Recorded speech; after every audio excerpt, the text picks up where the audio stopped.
പിതാവിന്റെയും പുത്രന്റെയും പരിശുദ്ധാത്മാവിന്റെയും നാമത്തിൽ ആമേൻ. ജൂൺ 8 തീയതി ഞായറാഴ്ച. അമ്മേ പരിശുദ്ധമ്മേ, അമ്മേ പരിശുദ്ധമ്മേ, ദേവമാതാവേ, ദൈവമാതാവേ, കൃപാസനത്തിലൂടെ ഞങ്ങൾക്കും ഞങ്ങളുടെ ദേശത്തിനും അമ്മ മധ്യസ്ഥം തേടി തന്ന എല്ലാ അനുഗ്രഹങ്ങൾക്കും കൃപകൾക്കും ഞങ്ങളിപ്പോൾ ഹൃദയം നിറഞ്ഞ നന്ദി പറയുന്നു. പരിശുദ്ധമ്മേ, ദൈവമാതാവേ, 2004 ഡിസംബർ 7 തീയതി ഉച്ചകഴിഞ്ഞ് 2:30 കൃപാസനത്തിൽ സംഭവിച്ച അമ്മയുടെ പ്രത്യക്ഷപ്പെടലിനെ കുറിച്ച് തിരുസഭയ്ക്ക് സമർപ്പിച്ചിരിക്കുന്ന പഠനരേഖകളുടെ മേൽ സഭാത്മകമായ പഠനം ആരംഭിക്കുവാൻ ഞങ്ങൾ പ്രാർത്ഥിക്കുന്നു. അമ്മേ പരിശുദ്ധമ്മേ, ഭൂസ്വർലോകങ്ങളുടെ രാജ്ഞിയായ അങ്ങേക്ക് ഭൗമ സംരക്ഷണത്തിനായി പ്രപഞ്ച പ്രകൃതിയെ തന്നെ തിരുസഭ പ്രതിഷ്ഠിക്കുവാൻ ഈ പ്രത്യക്ഷീകരണം വഴി ഇടയാക്കണമേ. പരിശുദ്ധമ്മേ, ജപമാല മാതാവേ, സകല കൃപാസനം പ്രാർത്ഥനകളോടും ചേർത്ത് ഞങ്ങളിപ്പോൾ പ്രാർത്ഥിക്കുന്ന ഈ കുടുംബത്തിന്റെ പ്രത്യേക നിയോഗം പറമക്കളെ.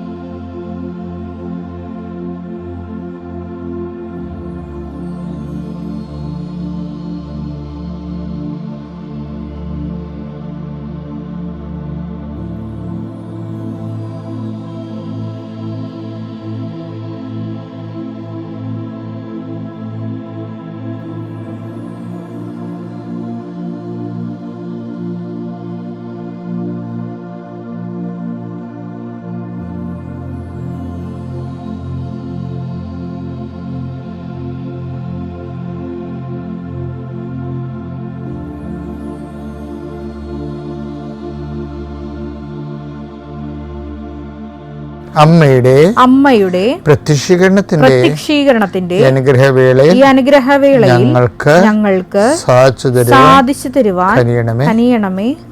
ആമേൻ. വിശ്വാസ പ്രമാണം. സർവശക്തനായ പിതാവും ആകാശത്തിന്റെയും ഭൂമിയുടെയും സൃഷ്ടാവുമായ ദൈവത്തിൽ ഞാൻ വിശ്വസിക്കുന്നു. അവിടുത്തെ ഏകപുത്രനും ഞങ്ങളുടെ കർത്താവുമായ ഈശോമിശിഹായിലും ഞാൻ വിശ്വസിക്കുന്നു. ഈ പുത്രൻ പരിശുദ്ധാത്മാവിനാൽ ഗർഭസ്ഥനായി കന്യകാമറിയത്തിൽ നിന്ന് പിറന്ന് പൊന്തിയോസ് പീലാത്തോസിന്റെ കാലത്ത് പീഡകൾ സഹിച്ച് കുരിശിൽ തറയ്ക്കപ്പെട്ട് മരിച്ച് അടക്കപ്പെട്ട് പാതാളങ്ങളിൽ ഇറങ്ങി മരിച്ചവരുടെ ഇടയിൽ നിന്ന് 3-ാം നാൾ ഉയർത്ത് സ്വർഗത്തിലേക്ക് എഴുന്നള്ളി സർവശക്തിയുള്ള പിതാവായ ദൈവത്തിന്റെ വലതുഭാഗത്തിരിക്കുന്നു. അവിടെ നിന്ന് ജീവിക്കുന്നവരെയും മരിച്ചവരെയും വിധിക്കുവാൻ വരുമെന്നും ഞാൻ വിശ്വസിക്കുന്നു. പരിശുദ്ധാത്മാവിലും ഞാൻ വിശ്വസിക്കുന്നു. വിശുദ്ധ കത്തോലിക്കാ സഭയിലും പുണ്യവാന്മാരുടെ ഐക്യത്തിലും പാപങ്ങളുടെ മോചനത്തിലും ശരീരത്തിന്റെ ഉയർപ്പിലും നിത്യമായ ജീവിതത്തിലും ഞാൻ വിശ്വസിക്കുന്നു. ആമേൻ. സുഖസ്ഥനായ ഞങ്ങളുടെ പിതാവേ, അങ്ങയുടെ നാമം പൂജിതമാകണമേ. അങ്ങയുടെ രാജ്യം വരണമേ. അങ്ങയുടെ തിരുമനസ് സ്വർഗത്തിലെ പോലെ ഭൂമിയിലും ആകണമേ. അന്നു വേണ്ടുന്ന ആഹാരം ഇന്ന് ഞങ്ങൾക്ക് തരണമേ. ഞങ്ങളോട് തെറ്റ് ചെയ്യുന്നവരോട് ഞങ്ങൾ ക്ഷമിക്കുന്നത് പോലെ ഞങ്ങളുടെ തെറ്റുകൾ ഞങ്ങളോടും ക്ഷമിക്കണമേ. ഞങ്ങളെ പ്രലോഭനത്തിൽ ഉൾപ്പെടുത്തരുതേ, തിന്മയിൽ ഞങ്ങൾ രക്ഷിക്കണമേ. ആമേൻ. നന്മ നിറഞ്ഞ മറിയമേ, സ്വസ്തി. കർത്താവ് അങ്ങയുടെ കൂടെ സ്ത്രീകളിൽ അങ്ങ് അനുഗ്രഹിക്കപ്പെട്ടവളാകുന്നു. അങ്ങയുടെ ഉദരത്തിൻ ഫലമായി ഈശോ അനുഗ്രഹിക്കപ്പെട്ടവനാകുന്നു. പരിശുദ്ധ മറിയമേ, തമ്പുരാന്റെ അമ്മേ, പാപികളായ ഞങ്ങൾക്ക് വേണ്ടി ഇപ്പോഴും ഞങ്ങളുടെ മരണസമയത്തും തമ്പുരാനോട് അപേക്ഷിക്കണമേ. ആമേൻ. എന്റെ കർത്താവേ, നിന്റെ ഉന്നതമായ നാമത്തിന് സ്വസ്ഥം ചെയ്യണം. എന്റെ കർത്താവേ, നിന്റെ വിശുദ്ധ പൗരോഹിത്യത്തെ മഹത്വപ്പെടുത്തണമേ. എന്റെ കർത്താവേ, സഭയിലുള്ള സാന്നിധ്യം പ്രകടമാക്കണമേ. 39 വർഷം അർപ്പിച്ച കുർബാനയുടെ യോഗ്യതയാൽ കൃപാസ്ഥാനത്താറെ ജീവനോടെ പ്രത്യക്ഷപ്പെട്ട പരിശുദ്ധ അമ്മയുടെ മാധ്യസ്ഥത്തിൽ ഈ പ്രാർത്ഥനയിൽ പങ്കെടുക്കുന്ന എല്ലാ മക്കൾക്കും അവരുടെ കുടുംബത്തിനും സമാധാനം ആശംസിക്കുന്ന, നീ ഏത് ഭവനത്തിൽ പ്രവേശിച്ചാൽ ആ ഭവനം സമാധാനം ആശംസിക്കുന്ന നല്ല കർത്താവേ, നിന്റെ വാക്കിൽ ആശ്രയിച്ചുകൊണ്ട് ഈ പ്രാർത്ഥന കൂടുന്ന കുടുംബത്തിനും വ്യക്തിക്കും കർത്താവിൻ്റെ നാമത്തിൽ സമാധാനം ആശംസിക്കുന്നു. കർത്താവേ, ഈ സമാധാനം അവരുടെ ജീവിതത്തിൻ്റെ ഇന്നത്തെ വിവിധ ഘട്ടങ്ങളിലെ അനുഭവിക്കാൻ ഇടയാക്കണം പ്രാർത്ഥിക്കുന്നു. അവർ കണ്ടുമുട്ടുന്ന വ്യക്തികളിൽ അത് കഴിയുമ്പോൾ അവർ സംസാരം കഴിയുമ്പോൾ സമാധാനം നിറയട്ടെ. കർത്താവേ, രോഗപീഠകളെ വലയുന്നവർ, മാനസിക പീഡകളെ വലയുന്നവർ, ഉറക്കമില്ലാത്തവർ, ഇന്നലെ രാത്രി പല കാര്യങ്ങൾ കൊണ്ട് ഉറങ്ങാൻ കഴിയാതിരുന്നവർ, ആ വിഷയങ്ങളെല്ലാം ഈ അനുഗ്രഹത്തിൻ്റെ ശക്തിയാൽ ഭാരങ്ങൾ നീങ്ങിപ്പോയിട്ട് ഞാൻ പ്രാർത്ഥിക്കുന്നു. എൻ്റെ കർത്താവിനുമായ നാമത്തിൽ, സഭയുടെ അധികാരത്തിൽ, കുരിശടയാളത്തിൽ, കൃപാസനത്താറെ ജീവനോടെ പ്രത്യക്ഷപ്പെട്ട പരിശുദ്ധമ്മയുടെ മാധ്യസ്ഥത്തിൽ നീ അനുഗ്രഹിക്കപ്പെടട്ടെ.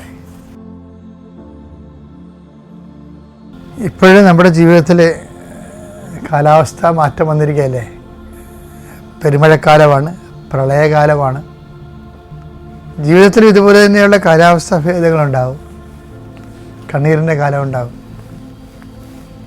ചിലർ കണ്ണീര് ഉണ്ടെങ്കിലും ആരെയും കാണിക്കാതെ കണ്ണീർ അടക്കി നടക്കുന്ന ആൾക്കാരുണ്ട്. അവരുടെ മനസ്സിലത് പ്രളയകാലമാണ്. ഈ എല്ലാ കാലങ്ങളിലും ഒരു ദൈവവിശ്വാസം കൈവരിക്കുന്ന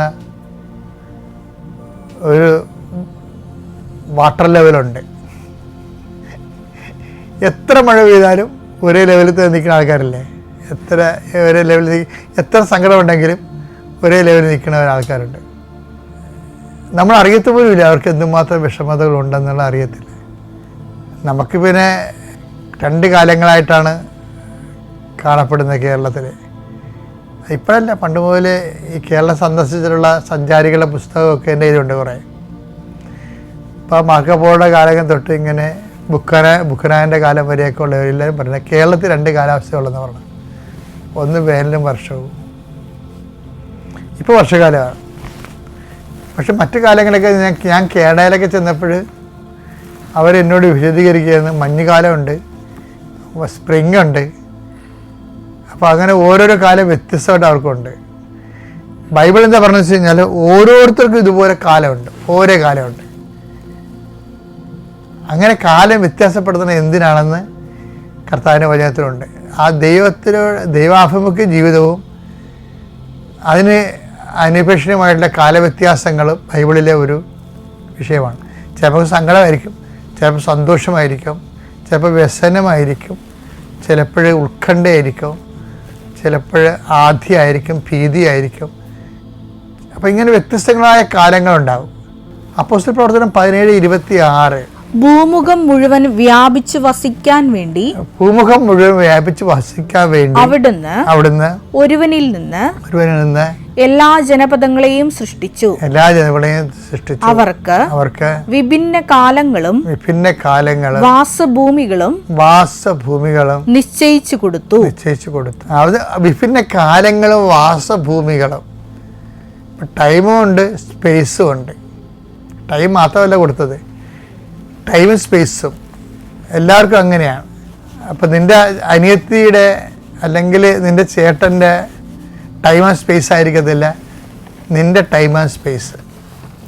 ഇപ്പം ചില പറയത്തില്ലേ, ഞങ്ങൾ രണ്ടും ഒരേ ഉദരത്തിൽ നിന്ന് വന്നവരാണ്,